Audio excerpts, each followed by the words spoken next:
Hello बच्चों, नमस्कार। आज की क्लास में हम लोग पढ़ेंगे आपके क्लास 10th के चैप्टर 3 देव के कवित्त।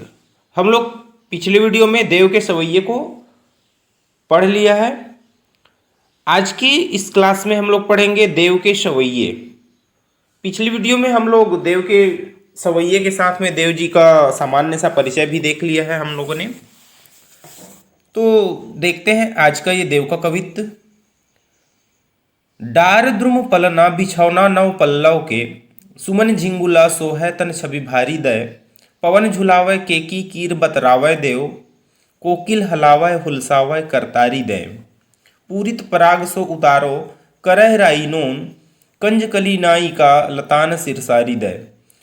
मदन महीप जू को बालक बसंत ताहि, प्रातः जगावत गुलाब चटकारी दय। यहां पर कवि जो है बसंत ऋतु को बालक के रूप में माना है, कामदेव की शिशु के रूप में माना है उसको, बसंत ऋतु को। ठीक है, तो यहाँ पर संदर्भ आपको पता है, संदर्भ लिखना है, बुक का नाम, चैप्टर का नाम, राइटर का नाम। प्रसंग में आप लिख सकते हैं कि प्रस्तुत कवित्त में कविवर देवदत्त जी ने बसंत को बालक के रूप में दिखाकर प्रकृति के साथ प्रेम भरा संबंध स्थापित किया है। प्रसंग में लिखेंगे बसंत को बालक के रूप में दिखाकर प्रकृति के साथ प्रेम संबंध स्थापित किया है। अब हम आते हैं इस कवित्त की व्याख्या की ओर। डार द्रुम पलना। डार का मतलब होता है डाली, पेड़ का डाली, और द्रुम का मतलब होता है पेड़। तो डार द्रुम का मतलब हुआ पेड़ की डाली। पलना मतलब वो पलना है, वो पालना है ना, जिसमें बच्चे लोग सोते हैं उनको झुलाया जाता है, झूला झुलाया जाता है, वो वाला पलना। ठीक, तो डार द्रुम पलना यहां पर कवि बता रहे हैं, देव जी बता रहे हैं कि जो डाली है, पेड़ की डाली है, वो उस बालक की, और यहां पर बालक कौन है, बसंत ऋतु को बालक बोला गया है। तो पेड़ की जो डाली है वो बसंत ऋतु का क्या है, पलना है, उसके लिए पलना है, पलना के समान है, और बसंत ऋतु को बालक बोला गया है। तो यहां पर हम बसंत ऋतु नहीं बोलेंगे, उस बालक के लिए बोलेंगे। क्या बोलेंगे, डार द्रुम पलना का अर्थ क्या होगा,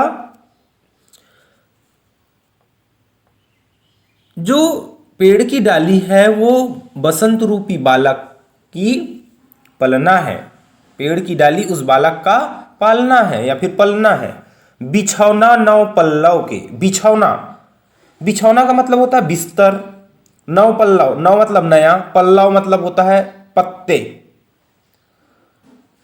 यहां पर बताते हैं कवि कि उनका जो बिछौना है, उस बालक का जो बिछौना है, जो बिस्तर है, वो नए पत्ते हैं, नए पत्तों से उनका बिछौना बनाया गया है। ठीक है, तो इस पहली पंक्ति का अर्थ क्या होगा, कविवर देवदत्त जी कहते हैं, प्रस्तुत कवित्त में देवदत्त जी बसंत ऋतु को बालक का रूप देते हुए कहते हैं कि पेड़ की डाली बसंत रूपी बालक का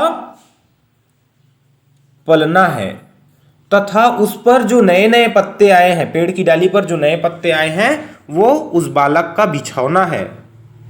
ठीक है, आगे देखते हैं। सुमन झिंगुला सोहै तन छवि भारी दे।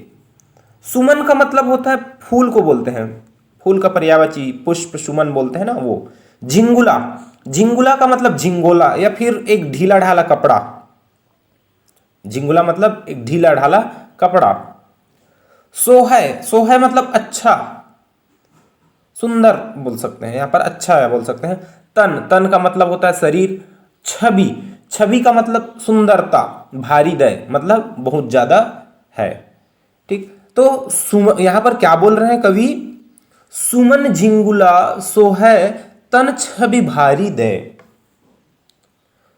जो सुमन झिंगुला है, जो पुष्प का जो झिंगुला है, पुष्प का जो ढीला ढाला कपड़ा है, वो सोहै, वो कैसा लग रहा है, वो अच्छा लग रहा है। पुष्प का जो कपड़ा है वो अच्छा लग रहा है, मतलब पेड़ों में जो फूल आए हैं, जो फूल खिले हुए हैं, उन फूलों को उस बालक का, बसंत रूपी बालक का झिंगुला बताया जा रहा है। उसका ढीला ढाला कपड़ा बताया जा रहा है। जो सोहै तन छवि भारी, जो उस बालक के शरीर की शोभा को क्या कर रहे हैं, छवि भारी, उनकी शोभा बढ़ा रहे हैं। ठीक है, दूसरी पंक्ति का अर्थ क्या होगा,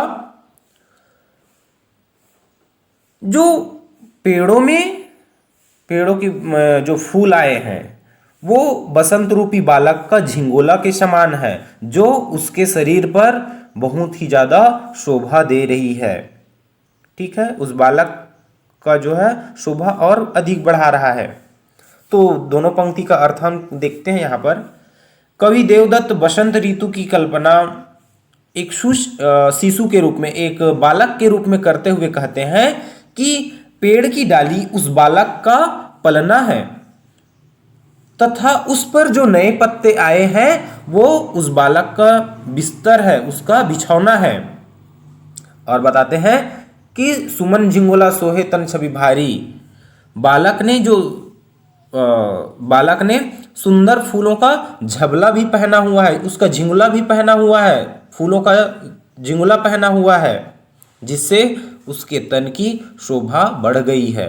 ठीक, पवन झुलावे केकी कीर बतरावे देव। पवन किसको बोलते हैं, हवा। झुलावे मतलब झूला झुला रहे हैं, झुलावे का मतलब। ठीक है, केकी कीर किसको बोलते हैं, केकी का मतलब होता है मोर, मयूर को केकी बोलते हैं। और कीर मतलब तोता, केकी कीर का मतलब क्या हुआ, मोर और तोता। बतरावे मतलब बता रहे हैं, बतरावे देव तो यही देवदत्त कवि के लिए है। ठीक है, तो इसका अर्थ क्या होगा, पवन झुलावे, जो हवा है वो झूला झुला रहे हैं, किसको, उस बालक को। पवन झुलावे मतलब उस बालक को झूला झुला रहे हैं। और जो केकी कीर है मतलब जो तोता और मोर है, मोर और तोता, केकी मतलब मोर और कीर मतलब तोता। तो जो मोर और तोता है वो क्या कर रहे हैं, बतरावे, बता रहे हैं, बात कर रहे हैं यहां पर। ठीक है, मीठे स्वर में बातें कर रहे हैं, मोर और तोता जो है बातें कर रहे हैं और उस बालक का मन बहला रहे हैं। बसंत की ऋतु का जो सौंदर्यता है वो देखते ही बनती है, बहुत अच्छी लगती है। तो उस समय की सुंदरता का वर्णन करते हुए इसमें यहाँ पर बोल रहे हैं इस कवित्व में कि जो हवा है वो उस बालक को, बसंत ऋतु के बालक को, बसंत रूपी बालक को क्या कर रहे हैं, झूला झूला रहे हैं। और जो मोर और तोता है वो मीठी मीठी बात करके उस बालक का मन बहला रहे हैं। ठीक है, तो इन तीनों पंक्तियों का अर्थ मैं एक साथ बताता हूं। अब कवि देव वसंत ऋतु की कल्पना एक शिशु के रूप में करते हुए कहते हैं कि पेड़ की डाली उस बालक का पलना है तथा उस पर नए नए पत्तों का बिस्तर बिछा हुआ है। बालक ने सुंदर फूलों का झबला पहना हुआ है और उसके शरीर की शोभा और अधिक बढ़ रही है, जिससे उसके शरीर की शोभा और अधिक बढ़ रही है। किस कारण से, क्योंकि वो बालक जो है फूलों का झिंगुला पहना है, ढीला ढाला कपड़ा पहना हुआ है। और पवन झूला झूला रहे हैं, मोर और तोता मीठी मीठी बात करके उनका मन बहला रहे हैं। ठीक है, किसका मन बहला रहे हैं, उस बसंत रूपी बालक का। ठीक है, आगे देखते हैं। कोकिल हलावय हुलसावय कर तारी दे। कोकिल का मतलब होता है कोयल को बोलते हैं कोकिल। हलावय मतलब हिला रहे हैं, कोयल जो है क्या कर रहे हैं, हिला रहे हैं। हुलसावय का मतलब होता है मन बहलाना। कोयल जो है हिला करके मन बहला रहे हैं और क्या कर रहे हैं, कर तारी दे। तारी का मतलब होता है ताली बजाना, ताली। कर मतलब हाथों से, कर मतलब हाथ होता है ना, तो तारी दे। कोकिल हलावय हुलसावय कर तारी दे। कोयल आकर के क्या करती है, उस डाली को हिलाती है और ताली बजा बजा कर क्या करती है, उसका मन बहलाती है। कोयल जो है आकर के हलावय हुलसावय, कोयल आकर के उस डाली को हिलाती है और ताली बजा बजा कर तारी दे मतलब ताली बजा बजा कर उसका मन बहलाती है। ठीक है, हुलसावय मतलब मन बहलाना, तो उसका मन बहलाती है। ठीक है, इन चारों पंक्तियों का अर्थ आप लोगों को समझ में आया होगा। अब आगे बढ़ते हैं। पूरित पराग सो उतारो उतारो करे राई नोन पूरित। पूरित मतलब पूरा भरा हुआ, पूर्ण रूप से भरा हुआ। पूरित का मतलब पूर्ण रूप से भरा हुआ, पूरा भरा हुआ। पराग, पराग जो आप लोग साइंस में पढ़ते हैं पोलेन, ठीक है ना। सो उतारो करे राई नोन, उतारो मतलब उतारना, करे राई नोन, राई का मतलब, राई मतलब सरसों को बोला जाता है, और नोन का मतलब नमक, ठीक है। यहां पर हम इसके नीचे वाली पंक्ति को भी पढ़ेंगे, तब ये दोनों का व्याख्या बनेगा। दोनों लाइन एक साथ है इसमें। कंजकली, कंजकली का मतलब होता है जो कमल की कली होती है, जो पूर्ण रूप से खिली हुई नहीं होती है ना। नायिका जानते ही हैं आप। लतान मतलब लता, बेल बोलते हैं, है ना। सिर सारी दय, सिर, सिर मतलब सर, उनका हेड। सारी, सारी मतलब यहां पर साड़ी, जो लेडीज पहनती है साड़ी, तो सिर सारी दय। अब इन दोनों पंक्तियों का अर्थ मैं एक साथ बताता हूं। जो कंजकली नायिका मतलब कमल की कली के समान नायिका है। कंजकली नायिका मतलब कमल की कली के समान नायिका, वो क्या करती है, अपने सिर पर, सिर सारी दय, अपने सिर पर क्या कर रहे हैं, साड़ी। कमल की कली के रूप में जो नायिका है, कमल की कली रूपी नायिका अपने सिर पर लताओं की साड़ी, लतान सिर साड़ी मतलब लताओं की साड़ी अपने सिर पर डाल लिए हैं, और अपने सिर पर डाल करके क्या कर रहे हैं, यहां देखते हैं। पराग सो उतारो करे राई नोन, पराग रूपी राई और नमक से, राई और नमक से, राई मतलब सरसों और नोन मतलब नमक, तो राई और नमक से क्या कर रहे हैं, उतारो, उतार रहे हैं। क्या उतार रहे हैं, नजर उतार रहे हैं। किसकी नजर उतार रहे हैं, उस बालक की नजर उतार रहे हैं, ठीक है। इन दोनों पंक्तियों का अर्थ क्या होगा, कंजकली नायिका लतान सिर सारी दय पूरित पराग सो उतारो करे राई नोन। कमल की कली रूपी नायिका अपने सिर पर लताओं की साड़ी का पल्ला डाल लिए हैं, और पल्ला डाल करके पराग रूपी राई और नमक से उस बालक का क्या कर रहे हैं, नजर उतार रहे हैं, ठीक है। मदन महीप जू को बालक बसंत ताही प्रातः ही जगावत गुलाब चटकारी दे। मदन महीप, मदन महीप किसको बोलते हैं, जो प्रेम का देवता है। मदन महीप मतलब कामदेव, कामदेव को बोला जाता है, ठीक है। मदन, मदन का मतलब होता है कामदेव, और महीप का मतलब होता है राजा, ठीक है। जू को बालक बसंत ताही दे, बालक एक बच्चा है। बसंत, बसंत ऋतु, बसंत ऋतु। ताही का मतलब होता है उसे, ठीक है, ताही का मतलब होता है उसे। प्रातः ही मतलब सुबह। जगावत, जगावत का मतलब होता है जगा देते हैं। गुलाब, गुलाब का फूल, फ्लावर है। चटकारी मतलब चुटकी बजाकर, ठीक है। अब इन दोनों पंक्तियों का अर्थ क्या होगा, मदन मतलब कामदेव, प्रेम का देवता, महीप मतलब राजा, ठीक है। तो इन दोनों पंक्तियों का अर्थ क्या हो जाएगा, बसंत रूपी शिशु को किसी की नजर ना लगे।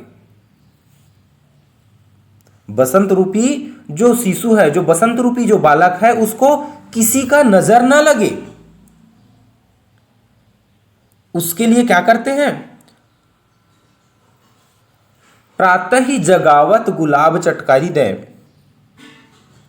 प्रातः ही जगावत गुलाब चटकारी दे, उसको बसंत ऋतु शिशु को क्या करते हैं, प्रातः काल सुबह सुबह गुलाब जो है, यहां पर गुलाब, ये गुलाब चटकारी दे मतलब चुटकी बजा बजा कर, गुलाब जो है ये चुटकी बजा बजा कर क्या करते हैं, जगावत, उसको जगा देते हैं या उठा देते हैं, ठीक है। इन दोनों पंक्तियों का अर्थ क्या होगा, बसंत ऋतु के बालक है ना, बसंत रूपी बालक है, बसंत रूपी जो बालक है उसको किसी की नजर ना लगे, ठीक है। यहाँ पर महीप मदन मतलब जो राजा कामदेव के, इसको भी ऐड करना है इसमें। तो राजा कामदेव के बसंत रूपी बालक को किसी की नजर ना लगे। राजा कामदेव के बसंत रूपी बालक को किसी की नजर न लगे, उसके लिए सुबह सुबह क्या करते हैं, गुलाब चटकारी, वो चुटकी बजाकर, गुलाब जो है चुटकी बजाकर उस बालक को जगा देते हैं, जगा रहा है या फिर कह सकते हैं, है ना।